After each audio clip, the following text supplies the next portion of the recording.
Welcome to the Aura Astrologers. मेरा नाम रैन गुस्साद पाटनीगरा। कुंभ राशि या लग्न सितंबर माह का कैसा रहेगा आपके लिए।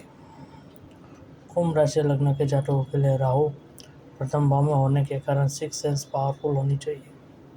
साथ भी दिमाग छोटी छोटी बात पे गुस्सा रहेगा।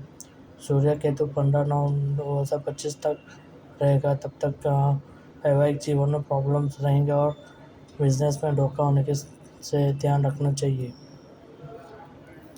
शनि अपने दूसरे भाव में होने के कारण इनकम में देरी होगी। सेहत में भी अच्छी रहेगी।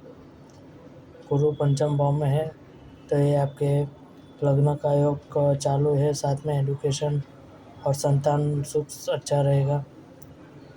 शुक्र का 9 भाव छठे भाव में होने के कारण नौकरी में भी अच्छा रहेगा। 8वें भाव में मंगल है होने के कारण एक्सीडेंट चोट आने से बचना चाहिए। तो ये था कुंभ राशि या जातकों के लिए सितंबर माह का राशिफल। यूट्यूब चैनल और एस्ट्रोलॉजर्स जरूर सब्सक्राइब कीजिए, लाइक कमेंट और शेयर कीजिए।